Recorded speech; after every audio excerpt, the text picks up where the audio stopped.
Just feeling a lot of sadness.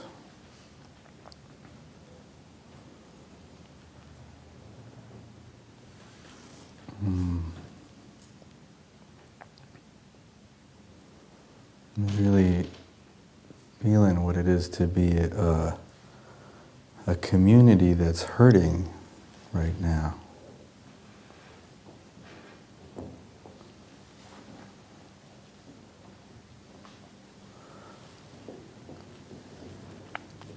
And, for me, that's why the most important aspect of this teaching has always been what we started with, which is it's not what's happening that matters. It's how we respond and how we are with whatever is happening. The normal kind of default, what the Buddha called the worldly way of living, is always trying to control and manipulate the circumstances to make those to our liking. So in other words, it's not how you respond to what's happening, it's about what's happening and making what's happening good and whatever you like. But his teaching at its core was that, as much as you may try, you can never really control this. You can never really get things to be just the way you want.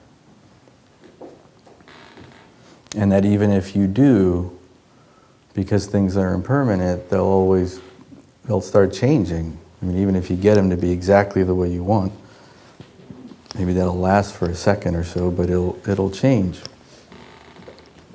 And if it isn't changing right away, what we want changes. And what we want needs always moving. And so it's a dynamic, never-ending, shifting thing.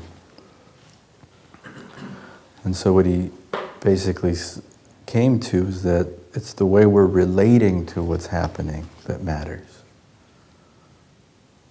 That the suffering is when we relate to things in an unwise way, we suffer. And when we relate to things in a wise way, we don't. Now that doesn't mean that everything's... Not suffering doesn't mean always being happy.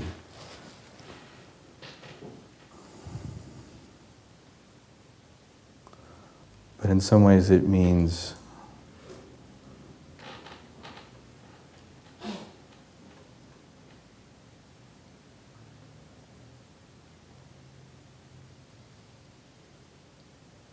being able to, having the capacity to be able to respond wisely to whatever is happening, even if what's happening is tragic, especially if what's happening is tragic.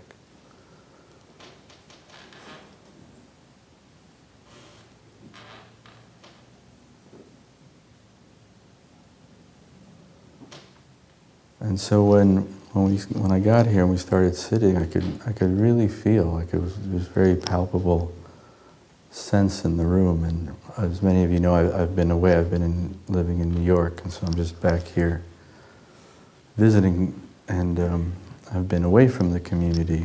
And although I've been hearing and reading stuff online, I haven't actually been here in person to sort of feel the energy of it, and it's very palpable. And so I thought we could spend this time really being together as a community with this hardship, with this tragedy of sorts. Because that's where that's where the practice really matters, is how are we with each other, and how are we as a Sangha in light of all this all this terrible news that we've gotten recently.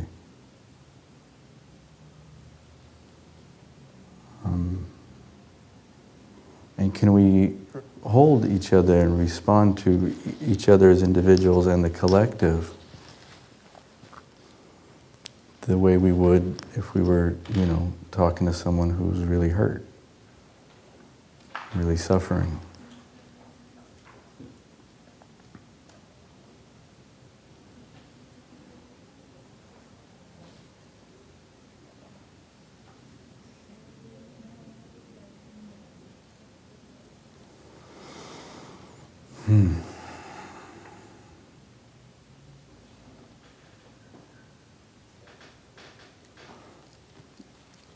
Can everyone really palpably feel it as well? No? How many people have no idea what I'm even talking about? The newcomers. We're a real fun group here for the people who are new.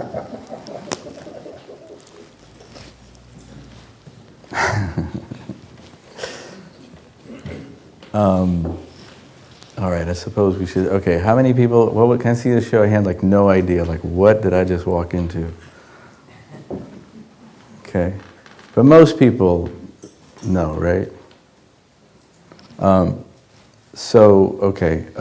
Just so there's some context, what was it, a couple of weeks ago now?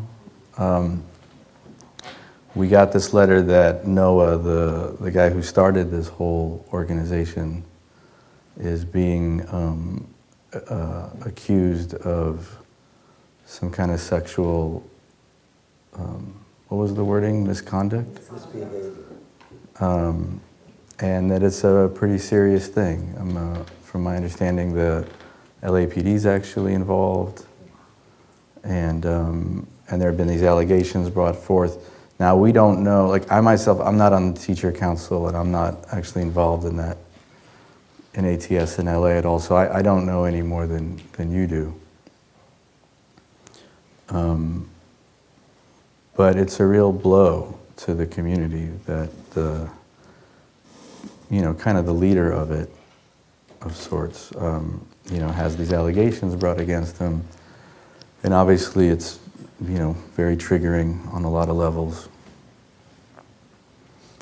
And also there's the difficulty of just being in the not knowing, because we actually don't know what it really is and what the result will be. I mean, it's obviously not good. And so for those of you who are new, that's what's going on.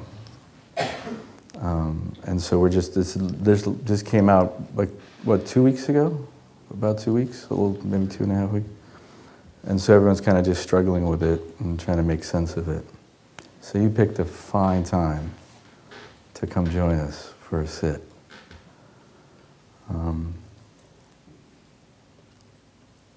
But like I said, I mean, a couple of things I want to say technically. Although Noah was the founder and all that, he's not the main teacher anymore. I mean, he's not the main teacher up here. He's not the main teacher in LA. And although this is definitely hard to deal with, I think we as a Sangha, as a community, are going to be okay. It's not like the whole thing's going to fall apart. And he's not, he's now has stepped down, he's not teaching, and he's not on the board. I think as a community we'll get through it, but it's not easy, obviously. It's a big deal.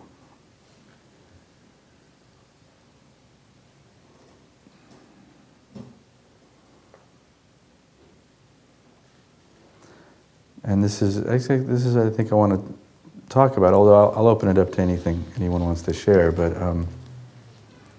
how do we practice with this? What is our practice, and what is everything we've been practicing all these years? What is it, how do we relate to something like this from a place of wisdom, from a place of compassion and kindness? How do we support each other? How do we support ourselves?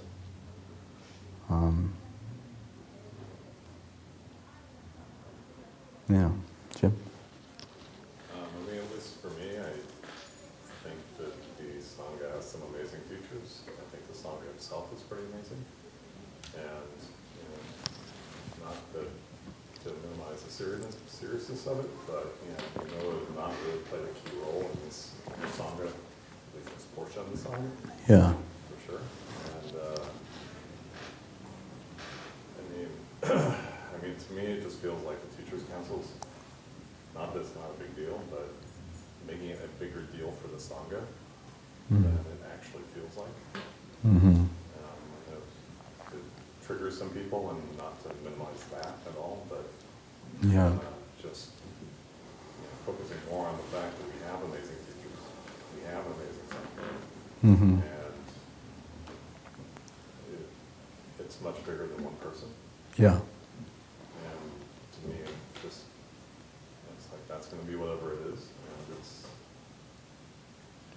the atheist is so much more than that. Yeah. Yeah, I tend to agree. And honestly, this is one of the reasons I've always loved Buddhism so much, and why I was drawn to it, is that, Buddhism is not a devotional kind of path where you, some traditions where you have, it's more of a guru kind of thing, where you have some figurehead and he's seen as somehow, magical, essentially, and you kind of devote yourself to him or her. And but they really kind of have the kind of magical goods, and they sort of bestow them onto you. That's not actually the Buddhist model, and it never has been. In the tradition, just in case everyone's not clear, the Buddha is not a god. It's not a theistic religion where the Buddha is some kind of godhead. And one of my favorite lines from all the texts is where the Buddha would say to his students, he would say, don't believe me, but come see for yourself. And the practice and the teaching was always about bringing the students back to their own direct experience. And he would always say, if you believe me, if you just take my word for all of this, you're just taking whatever beliefs you have, replacing them with like these new beliefs that now you've heard from me. But in both cases, you're not directly experiencing reality. And that's what this practice is all about, is actually directly experiencing it absolutely for yourself. No one else can awaken for you. You can't awaken because, someone else told you something. It has to be a direct experience. Having said that, a lot of people came to this particular practice because they heard Noah or they read one of his books or something. And,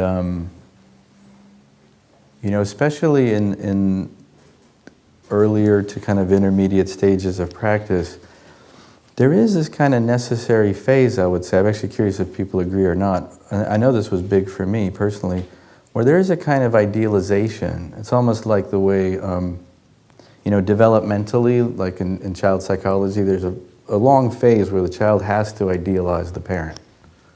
Where the parent is kind of like a god of sorts, And then you hit some point where you suddenly see your parent as a fallible person, and it's actually a very difficult stage, right? I know for me, I started, many of you heard me share that I used to be a monk for a while in Thailand, and when I went there, I went there as starstruck as anyone could be. Like, I went there feeling like, to me, the monks there were, like idols. And after living there for a while, it was actually, it was a difficult experience on that level, because once I got to know them and was part of the community, it turned out that they were people. People that have practiced for a long time, and but they all had their flaws. And for a while I remember feeling it was kind of a crisis of faith in a way. It was just like, but it was also a very necessary phase, because it was through that I had to come back to my own direct practice, and realizing that kind of idealization, although I do actually think it's in a way a necessary phase, it's not what practice is really about. There's in that, I forget if it's the same sutta or a different one, but there's this one where the Buddha is teaching, and there's this young student who's like just looking up at him, and he can see this like idea, this adoration on his face, and the Buddha actually admonishes him. He actually scolds him and says, don't do that. Don't just like replace whatever idols you had before with like, a new 2.0 idol that is now like the better idol to have. And that's what we do. I mean, we tend to do that. We tend to look outside for, meaning and validation and value and, accolades and love and all those things, right? And the point of this practice is very much to let that go and really go inside and to contact, again, our own direct experience of reality.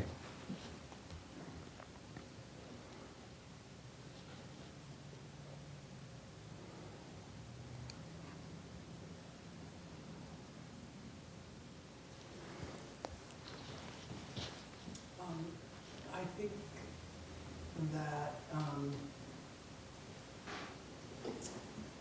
what has happened in the situation we're in now is an opportunity for us to examine things, just like in our own lives when something startling happens. It's an opportunity to examine for ourselves as individuals. Mm-hmm.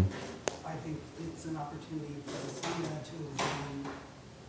In this particular case, we live in a patriarchal culture with all kinds of isms, including ones based on gender, and it's an opportunity for us to look at ourselves in this culture that we live in. Definitely, yeah. Yeah, I couldn't agree more.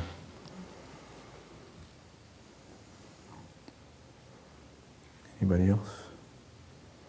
Speaking of which, any women? Yes. I think I'm new to this community, and I can't say that I feel the depths of what happened, but I think it's worth saying in that there's no safe space for women, and I think this is just a confirmation of that. That there's no safe space for women, you're saying? Mm-hmm. Yeah.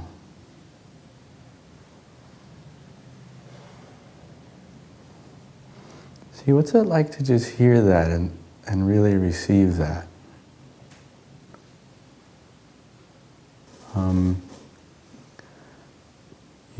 I find that I was reading I haven't read it in a while, but I know when it was originally posted, there was, as usually happens on Facebook, it kind of erupts into arguing. But when I see that, to me, it's when I see people arguing like that a lot, to me it's very obviously, it's like, right, so what would you have to feel if you weren't busy arguing? I mean, arguing is just, it's a great way to avoid just feeling what's happening,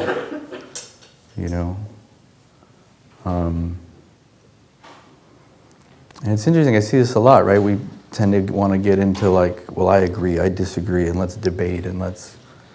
but really, like, it's just not that important in a way.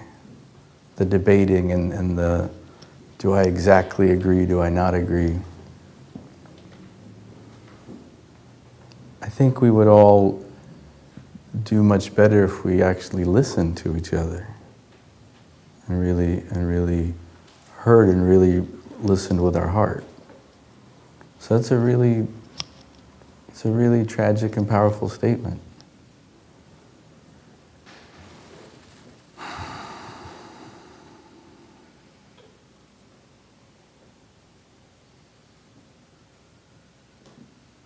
I'm really sorry it's like that.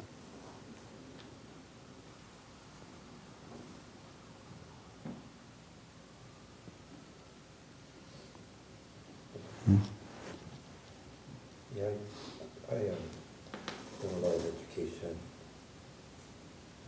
with survivors, male and female, all across the country, and it's a very personal experience. I have my story, everyone has their own story. Without sounding cynical,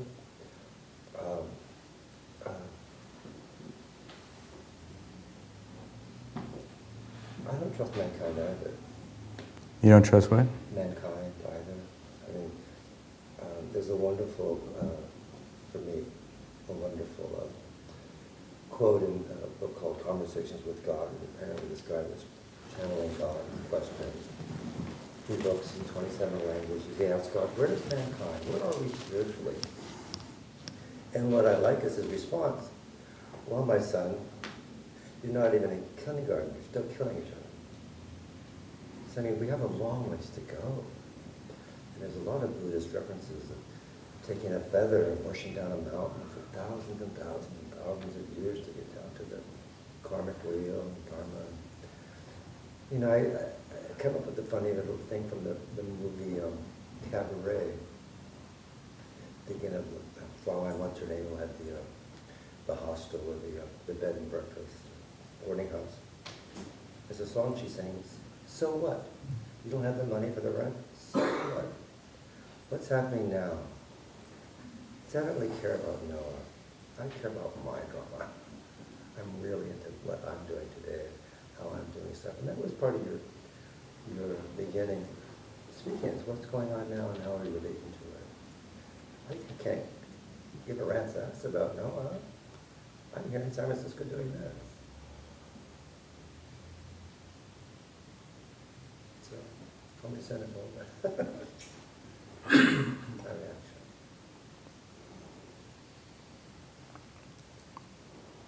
Not sure what to say to that. Thank you. Yeah. I never sat with Noah, but I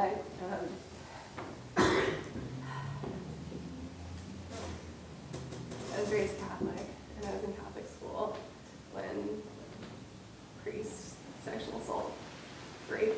Mm. And there was a very similar sort of response, like trust the institution is good. And sort of the minimization of like the suffering that happened. Mm-hmm. And it sort of felt similar. This feels similar. And you're saying that the sentiment of like, oh, but it's not the individual, but the Buddhism, the teaching, the Sangha, like we still have that, and that piece of it feels similar to you. And it's true that there's good parts of That the what? Sangha. It's true that there's good parts of the Sangha. There's good parts of Buddhism, and I'm sure there's good parts of all of them. Mm-hmm. I think it takes more than that to address that rotten cornerstone. Mm-hmm. Definitely. See, I think what matters to me is, like, I appreciate you sharing that and speaking up, and obviously I can hear the pain and the fear and the suffering, right, in your voice. And I'm wondering, what would it mean for you, for that to still be welcome? Right? Because to me, the Sangha, right, was the word we use for community and the group. we fall apart and fracture when some part of somebody's experience is somehow not welcome. Right? It's just like when we sit just on our own. We always give the instruction that whatever is happening, can that be okay? Meaning not necessarily good, but the moment some part of my experience is wrong, then I can't be present anymore. Right? So the moment I'm rejecting some part of my experience, I forfeit this present moment. But it's the same thing with each other, right? It's some part of somebody's experience isn't right, is wrong, or somehow not acceptable, or, well, you're suffering, but you need to go suffer over there. Come back when you feel better. And that's how we split. And so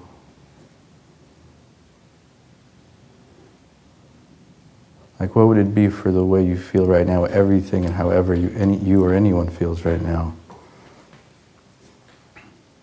for that not to require any kind of leaving?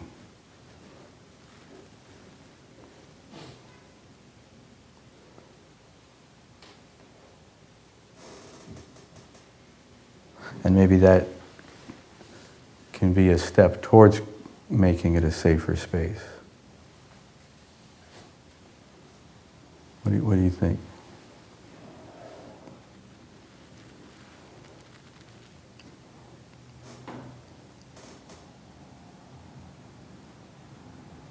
Mm-hmm.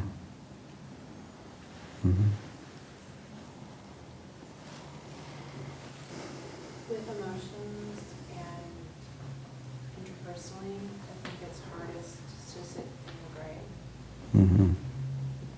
I think a lot of the statements we've been hearing just tonight here have been attempts towards solutions or solving, right? Like, well, he's not really involved in leading it day to day anymore, and we have this Sangha, and it's important. And that feels sort of like going towards a solution so we can sort of wrap it up in our heads and in our hearts. And maybe that's not the way to process in the group, and not the way that people feel included and don't feel like those stories aren't as important as this larger thing that has caused a lot of these problems. So in any institution. Yeah. Yeah, it's hard to sit in the not knowing and the grief and all of the emotions that come up, but especially in a community like that, maybe that's the point. Definitely. Sit with meditation, and we are trying not to avoid those things. So maybe we all just sit with that for a while and see where it goes. Oh, absolutely. Yeah, no, I definitely didn't mean to make it sound that way. Yeah, this is all about sitting with the not knowing. And with all, the thing is if we really, as we really open our eyes to what's been going on all these years and all the various forms of oppression, the more we let that in, there aren't any fast, easy answers, right? That's the whole thing, and we actually have to have the capacity to not look away. To really, really be with the suffering.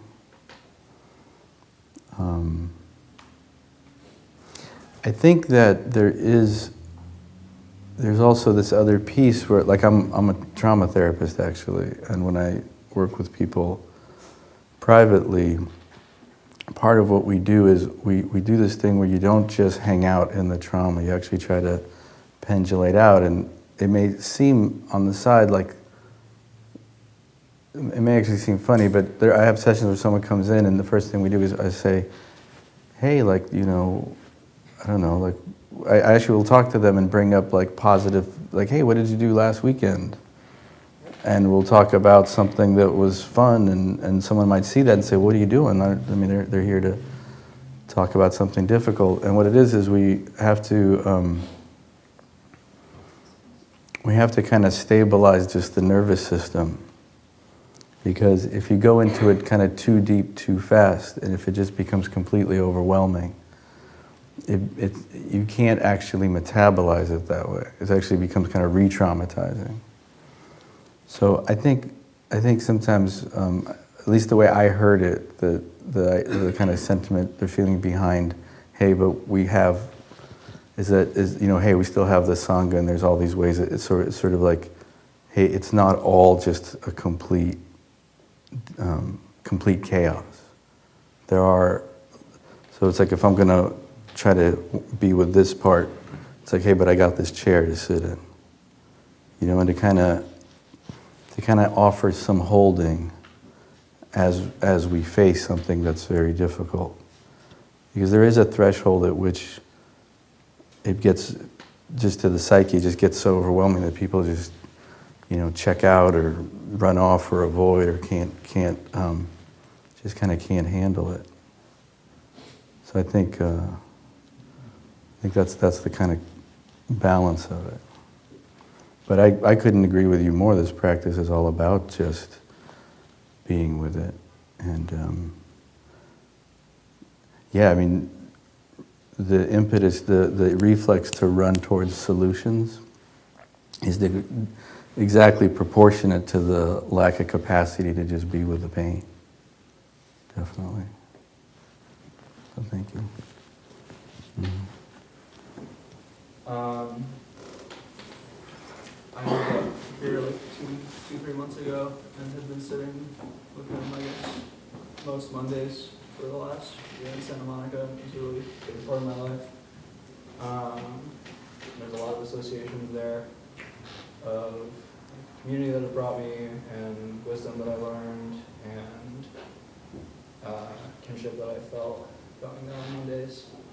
And it's really hard.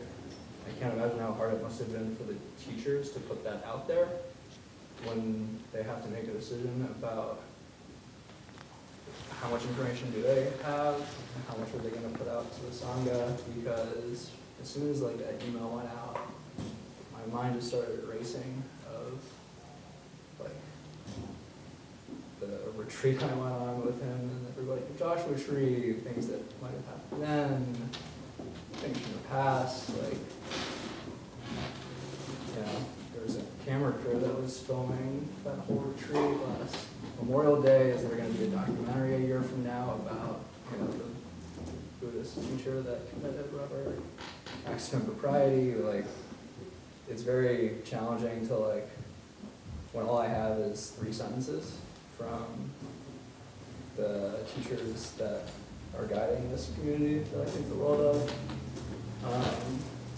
to stop my mind from racing to every possible extent in conclusion when there's a lot of raw material from the last year or two to work with and project onto.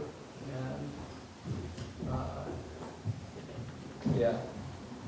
it's really challenging to like stop the mind with really limited information.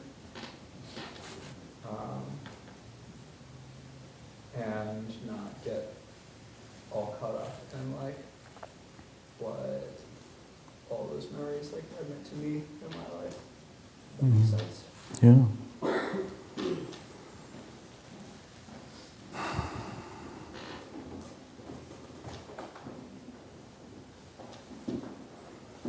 Yeah, it's very difficult. All of these things, right? I mean, that's what we're talking about. Is these are all these ways we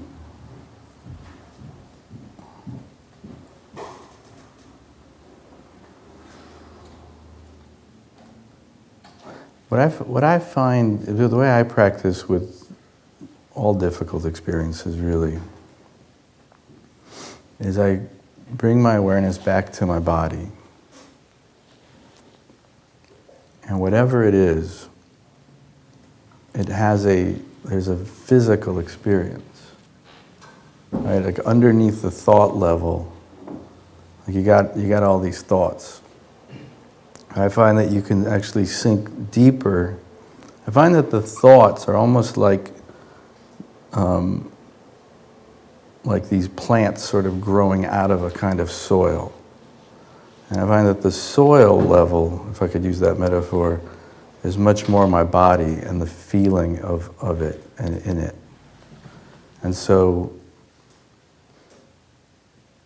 especially if they're repetitive, I find, that experience where it's just kind of like the same thought over and over and over. When I go down deeper into the body, there's a real physical experience, like what you're describing right now. If you actually don't so much get caught up in the thought, but feel your body, there's a lot of sensation and a lot of physical experience. And it's often difficult to be with, and actually getting caught up in the thoughts is a way to distract from that. It's actually one of the reasons we get into it. Is that kind of like what I was saying about the arguing earlier? It's easier to get caught up in the content rather than feel directly the somatic experience of the body.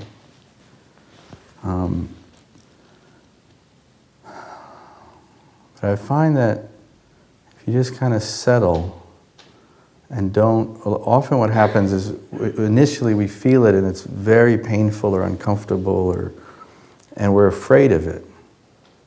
And it's like, oh shit, not that. And so it's easier to think about it and again, rationalize and think and stories and memories and all this stuff. If you kind of settle into it, I kind of think, it's like a hot bath. Like, when you first step in it, your body's like, whoa. But if you kind of,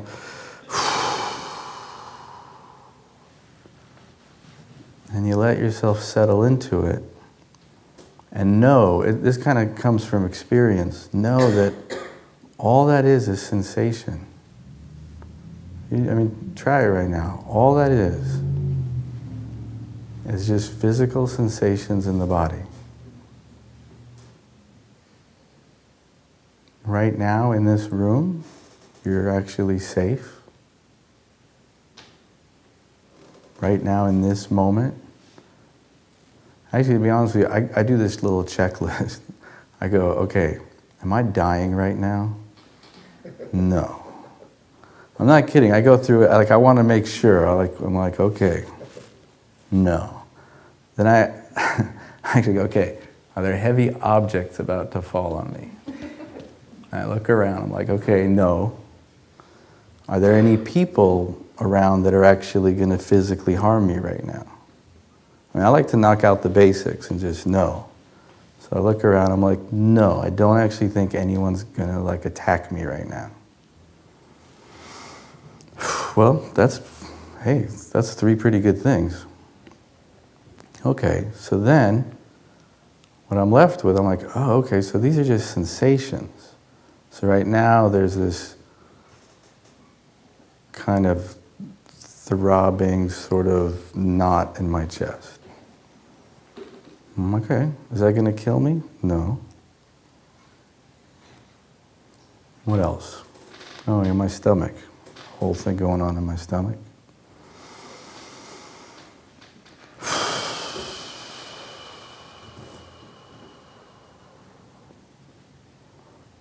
Various sensations in my arms, my legs. My face feels kind of hot. Can I ask myself, well, are any of these actually dangerous? Are any of these things potentially harmful? No. No, these are just sensations. These are just strong sensations in the body.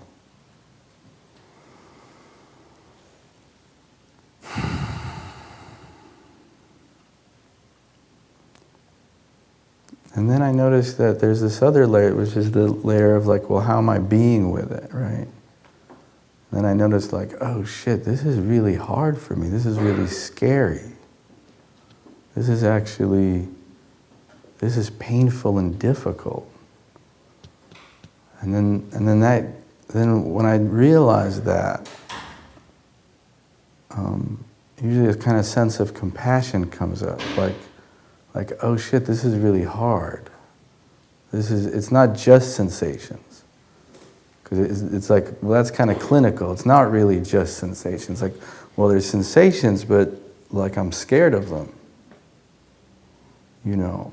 And I'm not a fan of the whole, like, we'll just get over it and like bullshit.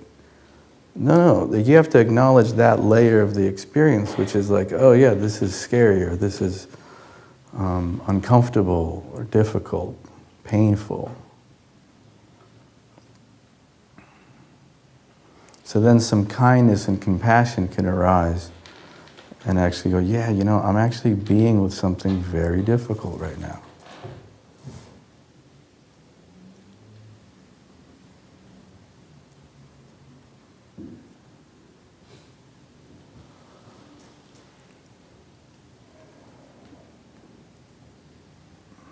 And then I experience actually a kind of like,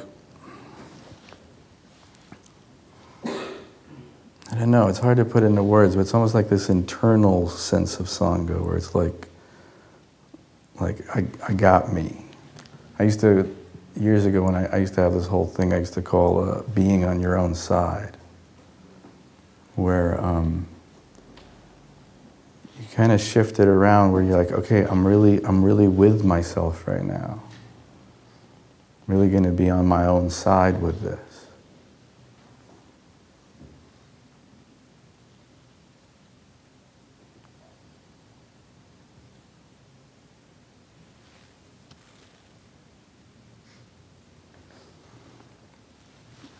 And as you cultivate that capacity, just this capacity to be with difficult, uncomfortable, scary, painful experiences, they become progressively less and less overwhelming. And there's a kind of capacity that develops where you know that you'll be okay, that some really horrible things could happen, and they'll be horrible. It's not like, it's not being dismissive of it. But it's like, yeah, well, I'll be in a lot of pain. Like if that happens, yeah, I'll be in a lot of pain. That'll really suck.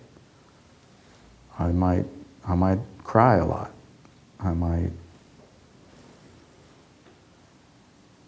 be devastated. But there's like this feeling of like, yeah, that's all right. I've been devastated before. You have a hand up? Yeah.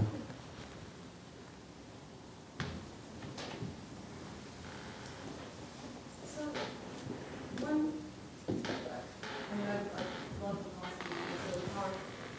the Vipassana is really powerful and has a lot of wonderful qualities, but there's something in what you were just saying assumed that there were no threats.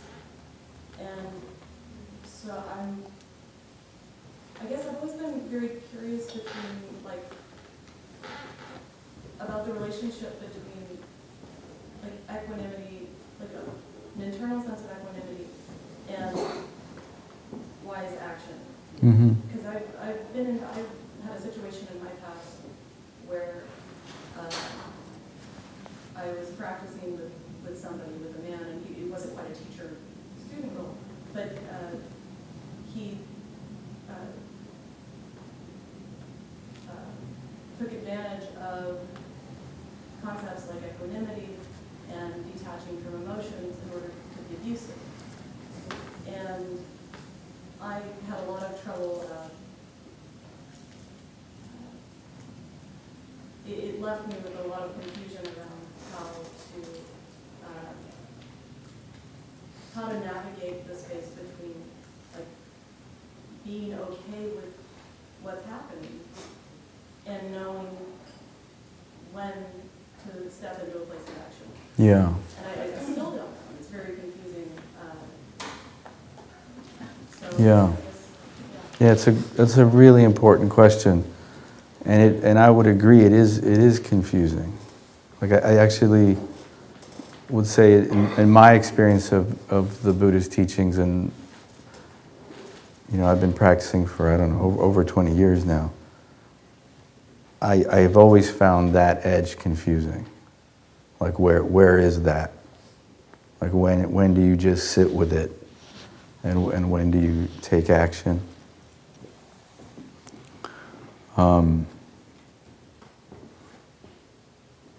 That's why what I was demonstrating there, I actually do go through that checklist, because in that moment, I actually want to make sure. I really want to say, hey, and sometimes what I find is to say, well, hey, is there any threat? And when I'm saying right now, it's like, okay, there isn't. But I've had times where I go, oh, wait a minute, I feel like there is. I'm like, oh, okay, well, what is that? I mean, it may not be as overt as someone physically, potentially, but I remember being on this retreat where what I felt was like, oh, I don't actually feel a sense of trust in these, I don't know if these teachings are good. I don't know if the way I'm being guided right. I actually don't feel safe. And so actually unpacking what the sense of threat is really important. When I said that, I didn't in any way mean to make it sound like one should just assume that and kind of go, okay, wait, is there a threat? Okay, well, I don't know, there isn't a, yeah. Sure, yeah, and I could see that there was like an assumption, that there was that checklist that you were running through.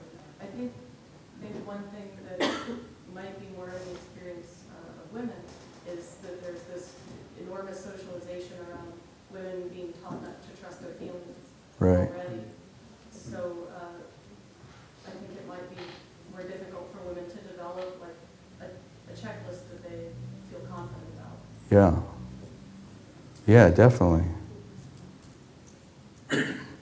I'm actually, do all women resonate with that? Yeah. It's never safe. Right. Or you can't be sure. We've been gaslit for a long time. Been gaslit for a long time. Mm-hmm. Yeah. I actually have that with metta practice. Mm-hmm. And how do I even say it? May everyone know safety, may everyone be safe, I can't even come up with a construction that I'm really comfortable with. How can I can't set that up for anybody, I can't create that for anybody, I'm just wishing that out in the world. Why is that so different than doing it with love? Mm-hmm. We're not guaranteed or set up for knowing or accepting or realizing love any more than we are knowing or realizing safety.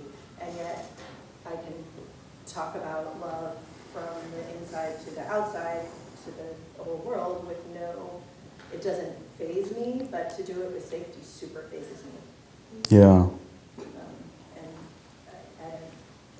I haven't unpacked that a lot, so. Yeah. We're almost out of time. I want to actually take this moment to say something about this, which is speaking to the other men in the room. There's a lot of talk about, in our culture, and talking about various forms of privilege and understanding our privilege. And I just want us all to take this in for a second. What I'm hearing, I've heard this before, but let's all really hear this. As men, when we run down some kind of checklist like that, and just to go, okay, no sharp objects, whatever, so, am I generally safe? Yeah, cool, okay. That's actually a fairly simple moment. And what we're hearing really loud and clear from all the women among us is it's not like that.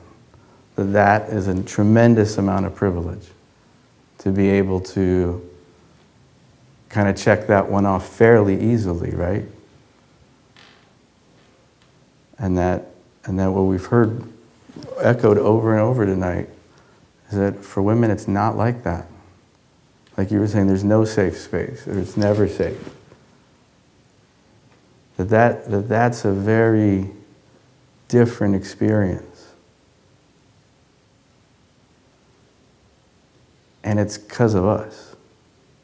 Who are they talking about? Who are they afraid of?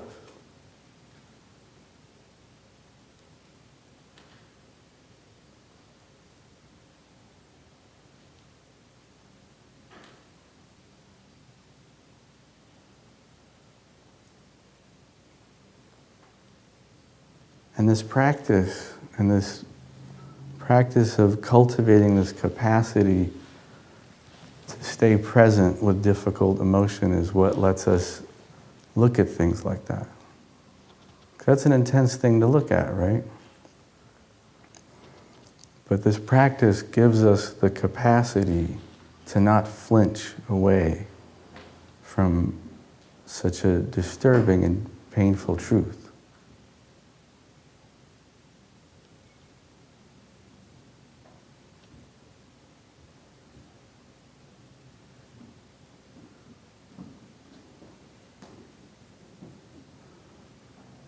And to me,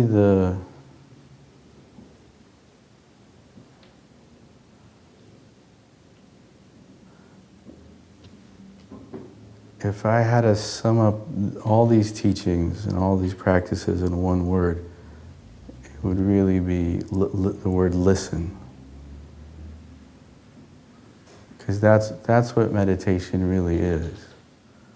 It's listening very deeply with the whole being. Listening to ourselves, listening to others, listening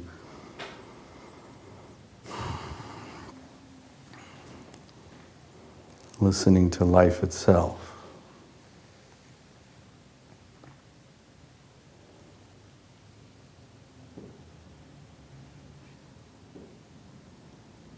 And to know the truth, to really know the truth, which is what Dharma really means, like the truth of the way things are. One has to really, really listen.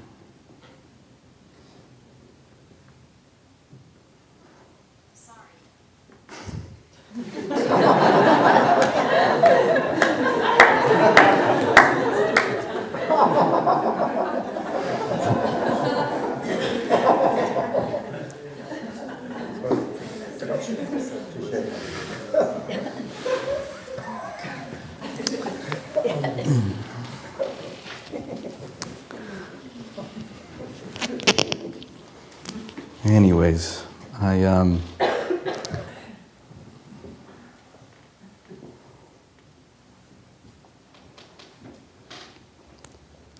think especially when it comes to these things as men, it's really a time to shut the fuck up and listen. Oh wait, let me put that in a more Buddhist framework. Please shut the fuck up and listen. Oh, I think that's a good note to end on. So bring your awareness back to your body.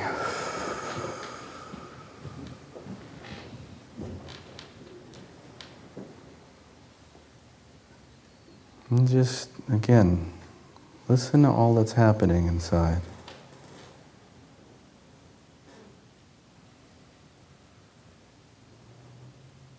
All these things happening inside right now are really crying for your attention.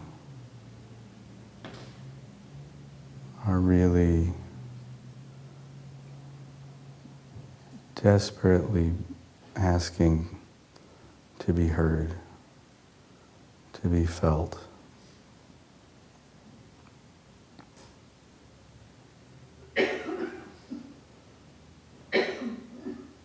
And the more we can listen to what's happening inside us, we can listen to others and really hear them, really feel them.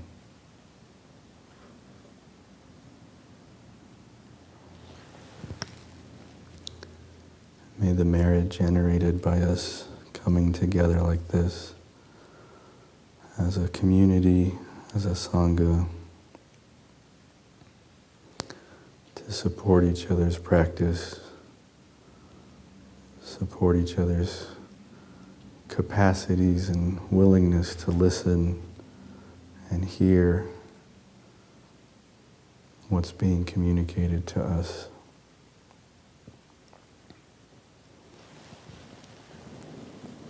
We dedicate and share this merit with beings everywhere. May we all be free.